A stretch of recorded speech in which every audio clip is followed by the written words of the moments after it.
இனிய வணக்கம் நண்பர்களே. இன்னைக்கு நம்ம வீடியோவில் எதை பற்றி பார்க்க போகிறோம்னா, பல கோவில்களில் பார்த்தீங்கன்னா கதவுகள் திறந்தாதான் பூஜை நடைபெறும். ஆனால் இந்த ஒரு கோவில் பார்த்தீங்கன்னா போடப்பட்ட கதவுக்கு சிறப்பு பூஜைகள் அலங்காரம்னு நடக்குதுங்க. அதன் ரகசியம் என்னன்னு தெரியுமாங்க? மேலும் பார்த்தீங்கன்னா நிறைய கிராமப்புறங்களில் கருப்பசாமி காவல் தெய்வமாக இருக்குது. இந்த கருப்பசாமியினுடைய மகிமை தெரிஞ்சுக்கொள்ள இந்த ஒரு வீடியோவை கடைசி வரைக்கும் ஸ்கிப் பண்ணாமல் பாருங்கள். ஏன் பார்த்தீங்கன்னா மதுரையில் அழகர் கோவிலில் கருப்பசாமிக்கு முன்னாடி கணக்கு காட்டுறாங்க. அதற்கு காரணம் என்னன்னு தெரிஞ்சுக்கலாம். இந்த வீடியோ பயனுள்ளதாக இருக்கும். கடைசி வரைக்கும் ஸ்கிப் பண்ணாமல் பாருங்கள். மேலும் நீங்கள் புதியவராக இருந்தீங்கன்னா மறக்காமல் நம்ம சேனலுடைய பெல் பட்டனை கிளிக் பண்ணி சேனலை சப்ஸ்கிரைப் பண்ணிவிட்டு கூடவே லைக் பண்ணுங்கள், ஷேர் பண்ணுங்கள். மேலும் நீங்கள் தனிப்பட்ட முறையில் ஜாதகம் பார்ப்பதாக இருந்தீங்கன்னா ஜாதகத்தில் ஒரு தெளிவான பதிவையும் பரிகாரத்தையும் பெற்றுக்கொள்ள நீங்கள் வீடியோவில் டிஸ்கிரிப்ஷனில் கொடுத்துருக்க நம்பருக்கு மறக்காமல் கால் பண்ணி தெரிஞ்சுக்கோங்க. வாங்க நண்பர்களே, வீடியோக்குள்ளே போகலாம். அழகர் கோவிலில் இருக்கக்கூடிய பெருமாளை காண பார்த்தீங்கன்னா தினந்தோறுமே பக்தர்கள் தரிசனம் செய்வாங்க. இந்த கோவிலுக்கு அருகிலே இருக்கக்கூடிய 18ஆம் படி கருப்பணசாமிக்கு மட்டும் பார்த்திங்கன்னா தினமுமே பார்த்திங்கன்னா பொங்கல் வைத்து ஆடு கோழின்னு படையலிட்டு தன்னுடைய நேர்த்திக்கடனை நிறைவேற்றி செல்லக்கூடிய மக்களும் இருக்கிறாங்க. இந்த சன்னதியில் பார்த்தீங்கன்னா கருப்பணசாமி உருவம் கிடையாது.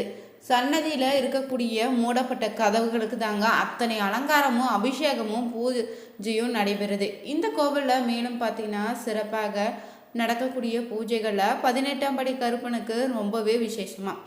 இந்த கோவில் பார்த்திங்கன்னா வைணவ தலங்களில் 108 ஒன்றாக சொல்லப்படுதுங்க. அழகர் கோவில்னு சொல்லக்கூடிய திருமலிஞ்சோலை ரொம்பவே புகழ்பெற்ற கோவிலில் பெருமாள் கோவிலில் இதுவும் ஒன்று. திருமால் பார்த்தீங்கன்னா இந்த கோவிலில் தான் நிரந்தரமாக வசிக்கும் சோலைன்னு இந்த கோவிலுக்கு தனி சிறப்பாக அமைந்திருக்கு.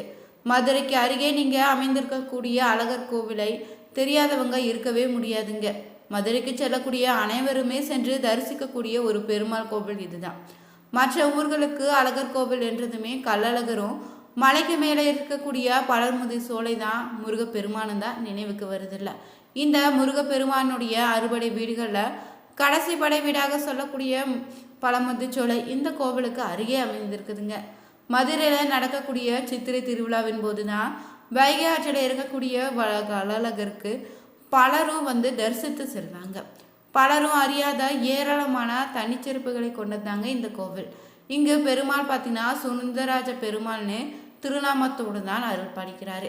பெருமாளை கணவராக அடைய வேண்டின்னு பாவை நோம்பி இருந்த ஆண்டாள் இங்கு அழகர் மலைக்கு தாங்க தன்னுடைய வேண்டுதலை நிறைவேற்றியதாகவும் சொல்லப்படுது.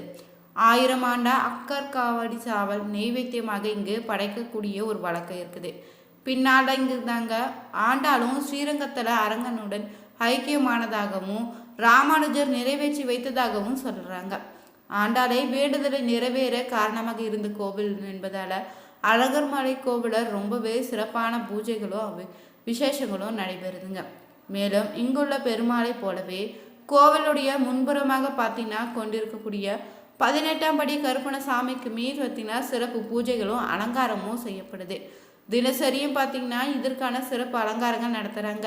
இவரிடம் வேண்டிக் கொண்டு வேண்டுதல் நிறைவேற்ற தினமே பார்த்தீங்கன்னா ஏராளமான பக்தர்கள் செல்றாங்க. இந்த பகுதி பார்த்தீங்கன்னா பேர் தாங்க கருப்பணசாமி சன்னதி. ஆனால் இங்கு பூஜை பார்த்தீங்கன்னா பூட்டப்பட்ட கதவுகளுக்கு தான் சிறப்பு பூஜை நடைபெறுது.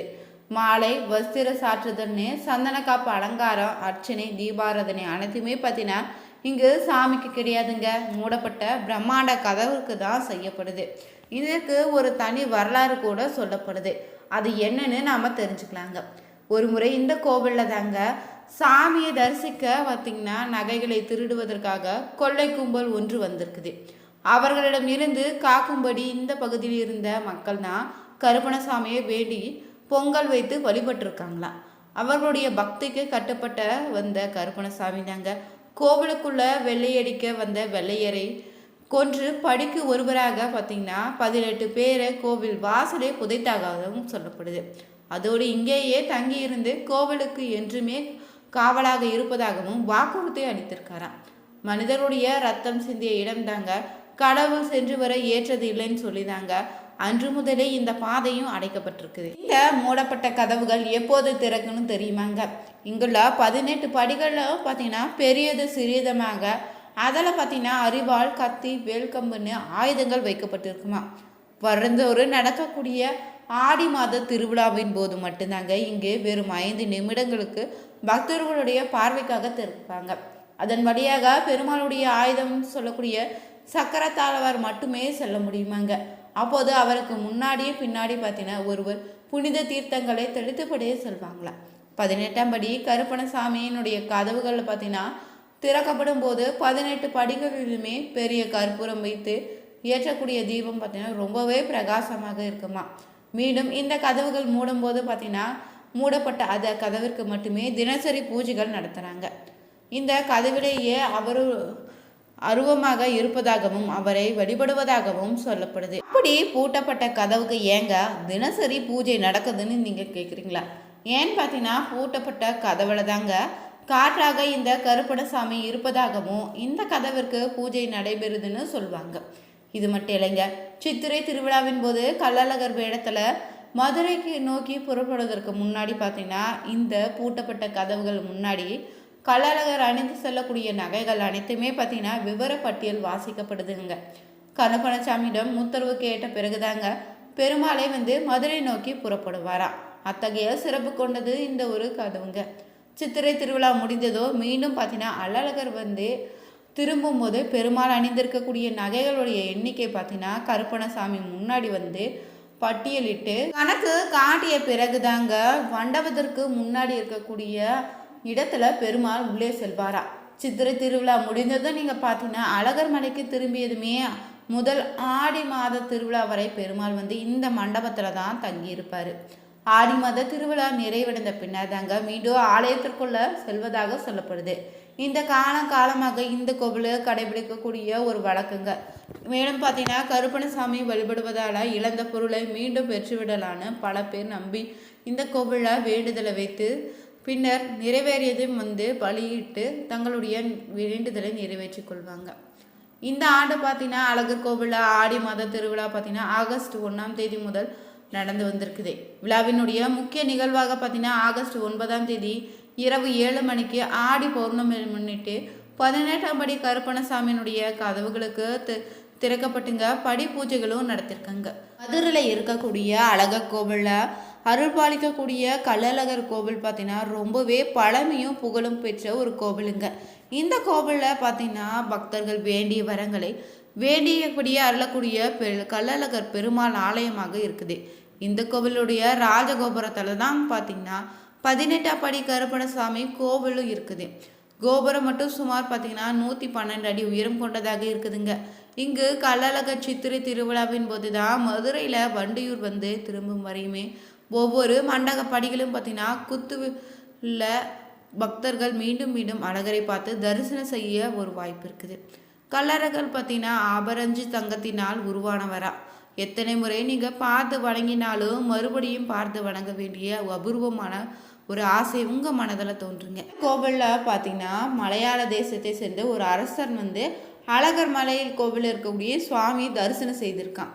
அவருடைய அழகலை மயங்கி எப்படியோ அழகரை தனது நாட்டிற்கு சொந்தமாக்கிண்டு நின்றிருக்கா. அதனாக பார்த்தீங்கன்னா மந்திரத்தாலும் தந்திரத்தாலும் சிறந்து விளங்கிய 18 பேர்களை அனுப்பி கள்ளழகருடைய விக்கிரகத்தை எடுத்து வருமாறு ஆணையிட்டிருக்கானாங்க.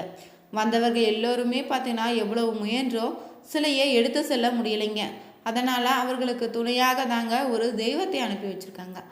ஆனால் சகல சாஸ்திரங்களை கற்ற நிபுணர்களுடைய பாட்டார்கள் பெருமாளுடைய அனுகிரகத்தால் முன்கூட்டியே இந்த சூழ்ச்சியை கண்டுபிடித்திருக்காங்க.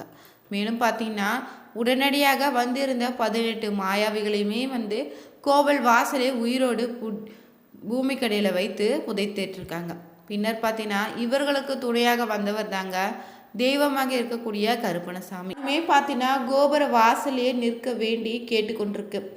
அதன்படி தாங்க அழகரினுடைய அர்த்தசாம நிர்மல்ய நைவேத்தியத்தின் போது தெய்வத்துக்கு பார்த்தீங்கன்னா இன்று வரை வழங்கப்பட்டு வருதுங்க. இதுவே அழகருடைய காவல் தெய்வமாக 18ஆம் படி கருப்பணசாமியாக பக்தர்களால் நம்ம வணங்கி வரோம். இங்கு 18 சித்தர்களுடைய சக்திகள் நிலை கொண்டுள்ளதாகவும் சொல்வாங்க. அழகர் மலையில் உச்சியில தாங்க ராமதேவர் ஐக்கியமானதாகவும் சொல்லப்படுது. 18 சித்தர்களை ஒருவராகவும் சொல்வாங்க.